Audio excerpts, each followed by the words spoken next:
Okay, well, today is Easter Sunday, obviously, and very important day where we remember the crucifixion and resurrection of Jesus. And so I wanted to spend a little bit of time today. I want to spend the whole sermon talking about this. Does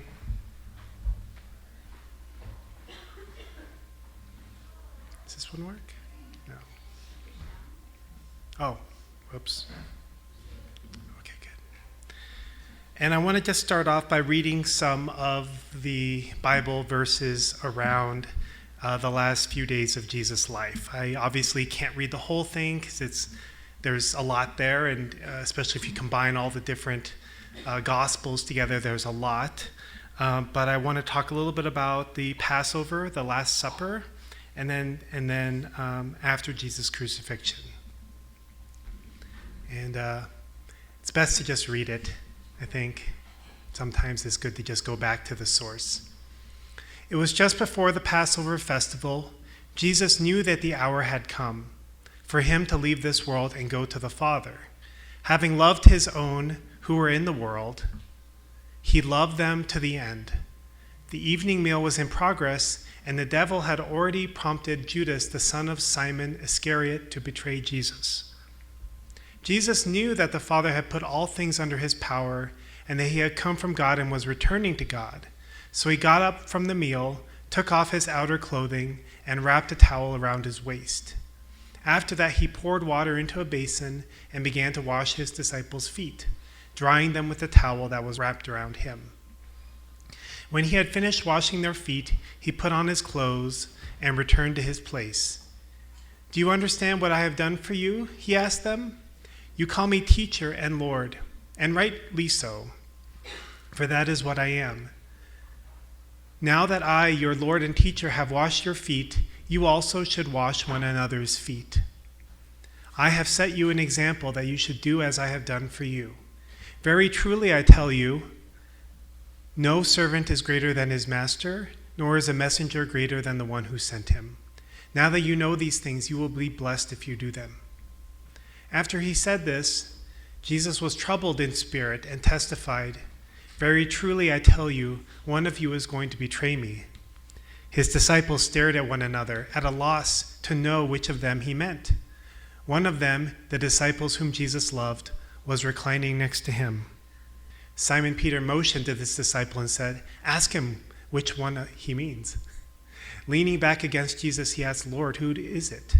And Jesus answered, "It is the one to whom I will give this piece of bread when I have dipped it in the dish." Then, dipping the piece of bread, he gave it to Judas, the son of Simon Iscariot. As soon as Judas took the bread, Satan entered him. So Jesus told him, "What you are about to do, do quickly." But no one at the meal understood why Jesus said this to him. Since Judas had charge of the money, some thought Jesus was telling him to buy what he was needed for the festival, or to give something to the poor. As soon as Judas had taken the bread, he went out. And it was night. "Do not let your hearts be troubled. You believe in God, believe also in me. My Father's house has many rooms. If that were not so, would I have told you that I am going there to prepare a place for you? And if I go and prepare a place for you, I will come back and take you to be with me, that you also may be where I am. You know the way to the place I am going." Thomas said to him, "Lord, we don't know where you are going. So how can we know the way?" Disciples, once again, not very sharp people, unfortunately. Jesus answered, "I am the way and the truth and the life. No one comes to the Father except through me. If you really know me, you will know my Father as well. From now on, you do know him and have seen him." Philip said, "Lord, show us the Father, and that will be enough for us." Jesus answered, "Don't you know me, Philip? Even after I have been among you such a long time, anyone who has seen me has seen the Father. How can you say, 'Show us the Father'? Don't you believe that I am in the Father and that the Father is in me? The words I say to you, I do not speak on my own authority. Rather, it is the Father living in me who is doing his work. Believe me when I say that I am in the Father and the Father is in me. Or at least believe on the evidence of the works themselves. Very truly I tell you, whoever believes in me will do the works I have been doing, and they will do even greater things than these. Because I am going to the Father, and I will do whatever you ask in my name, so that the Father may be glorified in the Son. You may ask me for anything in my name, and I will do it. If you love me, keep my commands, and I will ask the Father, and he will give you another advocate to help you and be with you forever, the Spirit of truth.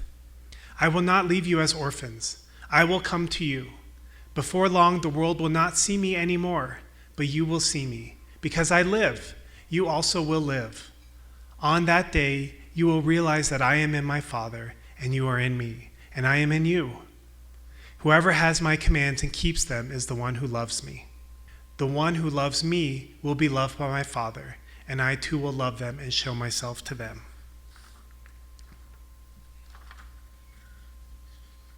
So this is all around the time of the Last Supper. And so, of course, Jesus is betrayed. They go to the Garden of Gethsemane. Judas brings the soldiers, and they arrest Jesus. They bring him before Pontius Pilate. They try him.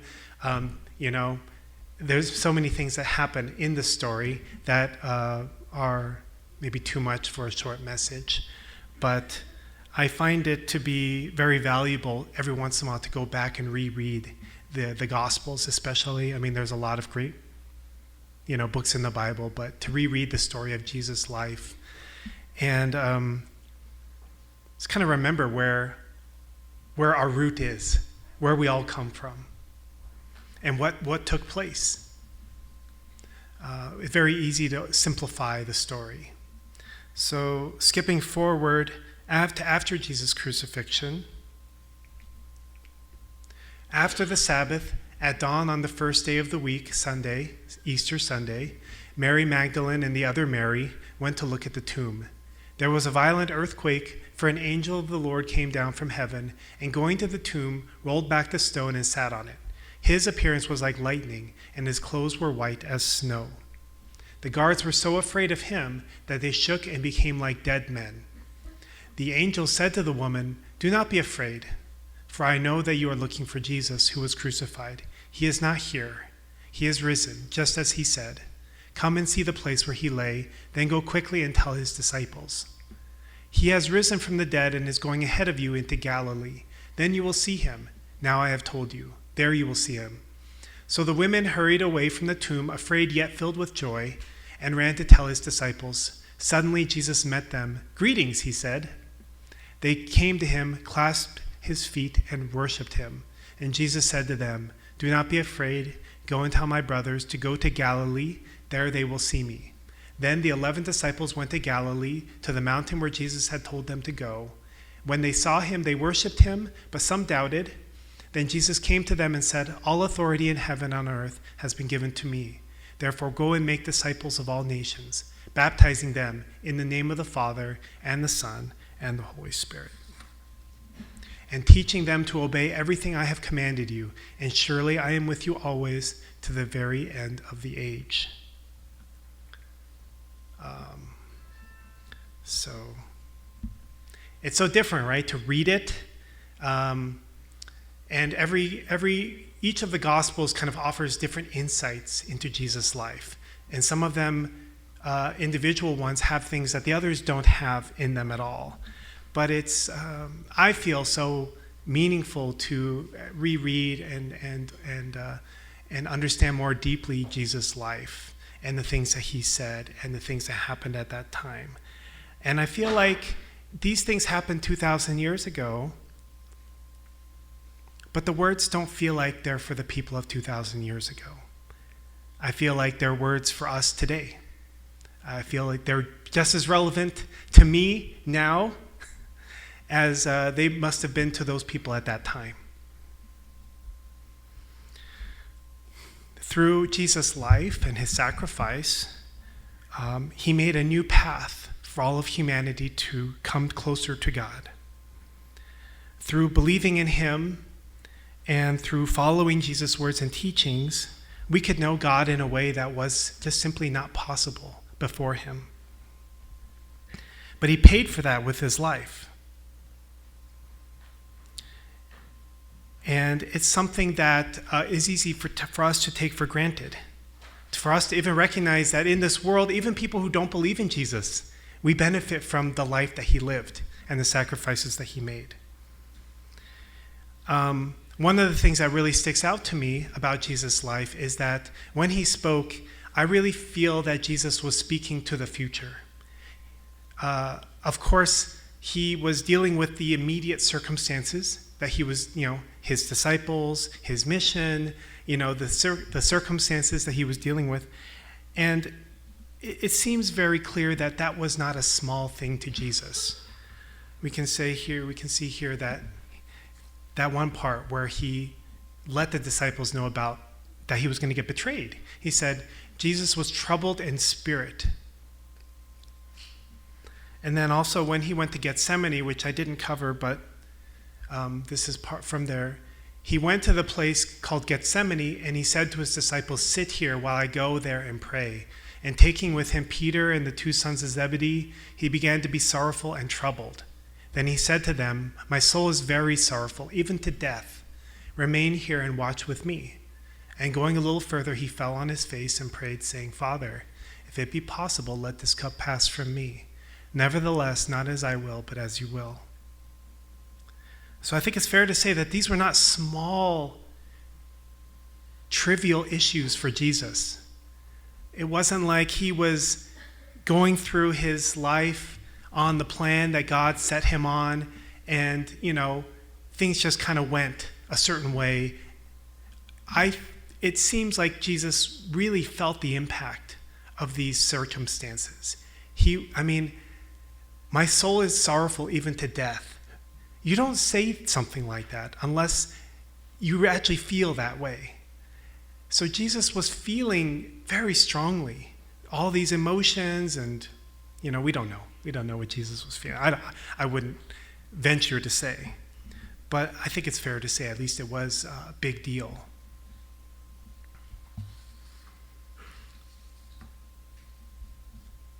And of course, Jesus Jesus had the weight of history on his shoulders, right? He knew that he came to fulfill the prophecies. He knew that he came with the hope that God placed on him to bring the kingdom of heaven, whether through his earthly life or spiritually through going the way of the cross, both of which are not small responsibilities. And yet, he had these difficult situations he was dealing with. And these are, in some ways, unique to Jesus. They're unique to the special central figures of history. People like Jesus, people like our true parents, that have this incredible responsibility on their shoulders that we will never know what that feels like. But we also struggle in some ways with a similar challenge in our lives. We have also our crosses, our burdens, our challenges that we come across in life. But we also know that God has a plan, that God called us here for a reason. I really believe each and every single person here, you're here because God placed some calling on your life of some kind. There's a reason. It's not just happenstance. It's not just random occurrence. But you're here. I'm here. We had a calling put on our life. It's not comparable to Jesus, but there's a principle or a lesson that we can take away from that, which is that even though Jesus had to deal with these difficult circumstances, especially, I think probably throughout his whole life, but especially near the end there, Jesus didn't waver in Jesus didn't lose sight of that calling that God had called him for. He never wavered, not until the very end. No matter what happened, no matter who betrayed him.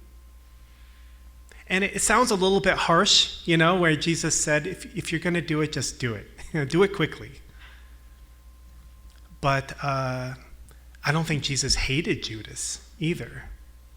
But kind of a raw moment, don't you think? you're talking to the person who's going to kill you, betray you, and God, we could all hope to never be in that kind of a circumstance ourselves. Jesus was a visionary person. And we also see here in Matthew, Jesus said, "Heaven and earth will pass away, but my words will never pass away." So Jesus was thinking about the future. He was thinking about all the generations of people to come and what was going to happen as a result of his life and as a result of his words. And he was sharing those words literally for us. He didn't know us, but he shared them for us. It gives a little bit of a glimpse into what kind of person he was.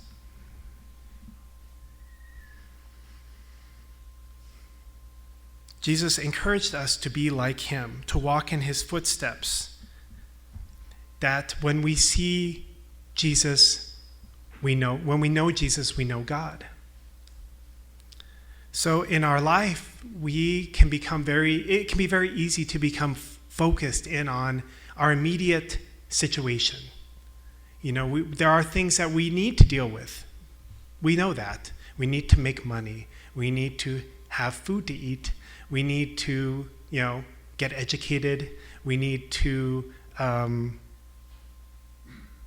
don't know, what else? What else do we need to do in life? Go shopping. Was it? Exercise? Yeah, exercise. Trying to think, what else do we need to do in life? Yeah, eat healthy. Yep. Pray. Well, some people feel that's true and some people don't. Okay. Yes. There are things that we need to do to survive. And sometimes life gets to a point where survival is kind of what we can do. We just need to get through one day to the next day to the next day. But, like I said before, we can't lose sight of that calling that God placed on our hearts, our spirits, because otherwise we're just living. Thank you. Yes, we got to do that too. And it can be very easy to forget or to lose, we just get discouraged. And we think, well, that's not possible anymore.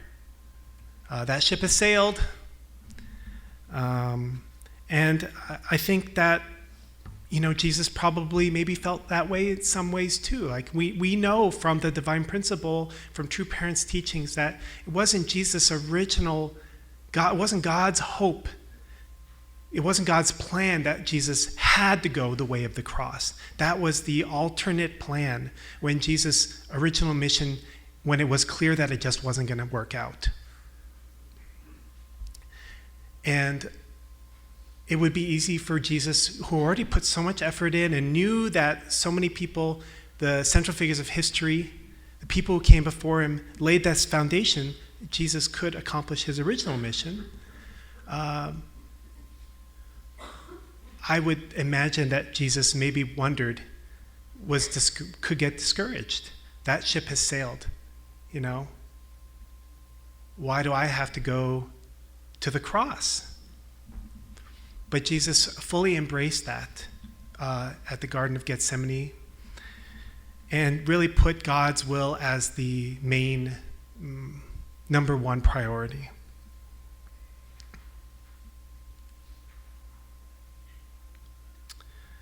We're all here for a reason. And so no matter what's happening in our life, we can't forget that. We can't forget what that is. And Jesus' life is a lesson for us to not lose sight of God's calling on our lives, what God has hopes for us. It may not go the path that God wanted or we wanted, but it doesn't mean there's not a path to get there. Another thing that I was thinking about when I was reflecting on Jesus, was also how easy it is to lose innocence. You know how often Jesus talked about, you know, if you want to go to the kingdom of heaven, you need to be like a child. And there's something about a childlike innocence, about being children, like seeing the children up here, it would be hard for, I couldn't do that. I would be very self-conscious. And it would be a little weird to see but, it's not bad, right? Like if one of you wanted to get up here and dance to the music, like I wouldn't have a moral objection to it. But I love seeing that, and I love seeing, there's something about that, I don't know about you guys, but for me, reminds me of like, oh, how wonderful it is to not like be worried about what people think of you, and just do what you feel like doing, and just, you feel like getting up and dancing to the music, and like, adding to the experience for the crowd, that's wonderful. That's great. I wish we could retain that in a what's the word? Appropriate way as we get older.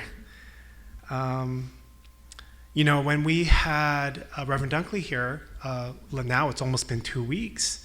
He had his experience and everything, and then last Monday we have a conference call with the whole country. There's like 500 people on this call, and we were asked to share a report on how his visit was. We shared some pictures and things, and I shared some photos, and I shared Reverend Busing shared a little testimony, and then we were just talking about how great it was and how grateful we were that he came, and he gave. It was fun. We couldn't outgive Reverend Dunkley. It was just very humbling, like we prepared a little gift basket for their hotel room, some snacks and some flowers and things. And then, we had them over for dinner on Wednesday, and they took that basket and they filled it up with goodies from like Trader Joe's and flowers and really beautiful orchid. And they brought it over, giving us more than we gave them. And it was just this constant back and forth where we couldn't, we tried to pay for their stuff, and they'd be like, nope, we're paying for your things. And, we were at Estes Park, and anyway, but I thought that was kind of it. But when I shared that story, he interjected on the conference call, which I was a little bit surprised by. And he was like, he just wanted to really praise his experience here in our community. He just said so many great things about our ministry team. He said so many great things about his experience here and meeting everybody, and just the culture of the community he felt was really, he said, I don't know if this is the exact words, but he said there's some kind of magic in Denver, Colorado that they're doing. I thought, oh, that's a really nice compliment. Really nice compliment. And I know a few of you were on that call there, but as grateful as I am for those words, I also am always kind of wary of the pitfalls that so many leaders or people with power fall into later on in life.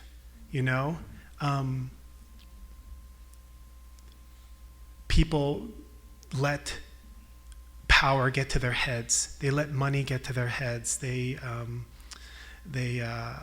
lose sight of what's important, and you could become very prideful. Like, oh yeah, I deserve that praise, because I'm so good and I did so many good things. Very easy to fall into those traps. I've seen it happen countless times, even just in my own personal life, and it really bugs me. It makes me wonder, my God, I have to be really careful. I'd like to think, oh, that could never happen to us, but maybe it could, right now we do things in a very kind of a humble way. We pinch pennies, we do a lot with volunteerism and things, but I'd like to think that someday we might have, God forbid, an abundance. Someday I'd like to think that we would, and I think it's important for us to once again take a lesson from Jesus' life. He never changed from the beginning to the end in his heart towards God, his heart towards his disciples, and his heart towards his mission. And, it would be very easy for him to have gotten bitter, very easy for him to have gotten jaded or to blame somebody for what happened, why he was in the circumstance. And to be fair, he didn't hold back punches. Like he would talk directly, but he didn't hate his enemies. And so as much as I was grateful for Damien's praise, I also felt like, okay, I'm grateful to hear that, but it's a reminder. It's not because I worked hard or because Adonia worked hard or because we're so great or whatever, something like that. We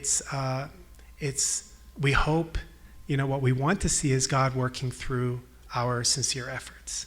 That's what we want to see. And creating something that God wants to see happen, not because we're great or whatever. And so I'm trying to remember, okay, we stay humble, because I would like to see a future where we have the ability to do more. And I want to stay as aligned to God, the Spirit of Jesus, true parents as possible in this way. So those were just some kind of thoughts that I had in reflecting on Jesus' life and his last few days, going to the cross and resurrection, and his vision towards the future. I want to be a person of vision too. One of the things that's challenging is that when we do focus in on the immediate things, we lose sight of the future. We just focus on now.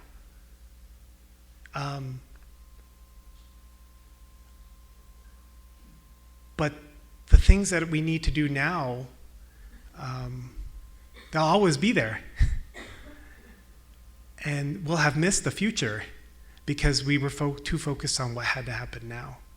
We also don't want to focus too much on now. Don't focus too much on the future. I don't know, finding some balance is hard sometimes. But I want to, I find that it can be challenging sometimes. It can be very easy to get super focused on money. That's definitely one of the things. You got bills coming in. You got this, this is coming up. That's coming up. We need to make money. I get that way sometimes. But then somehow you just kind of forget about what's important in the future, the legacy you're leaving, the I don't know, whatever we want to leave for the future can get lost, and I don't want to do that. So that's my simple message today, and please join me in prayer.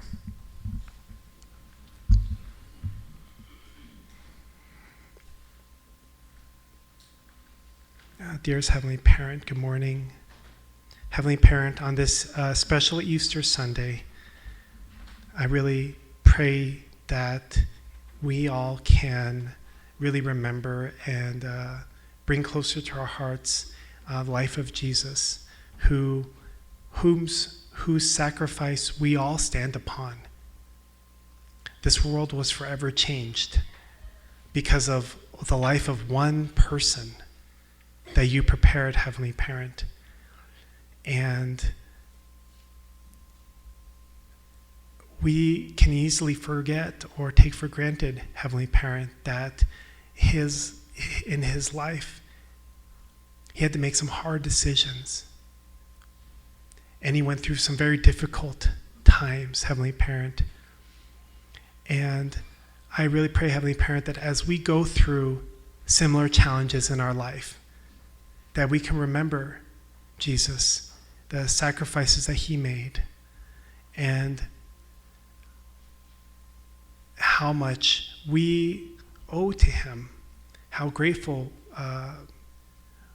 the gratitude we can find in our hearts for his life and his sacrifice, Heavenly Parent. I pray that Jesus' sacrifice can bear fruit in our lives, Heavenly Parent. That each and every single one of us can remember the calling that you have placed on each and every one of us. that we are not here without a reason. You have a purpose. You have a hope. And you never give up on that, Heavenly Parent. And I pray that we can inherit that same heart and determination that Jesus had as well. Heavenly Parent, I thank you so much for this time. We can celebrate Jesus' life. Offer this to you on behalf of all our blessed families here represented. Amen and adieu. Thank you.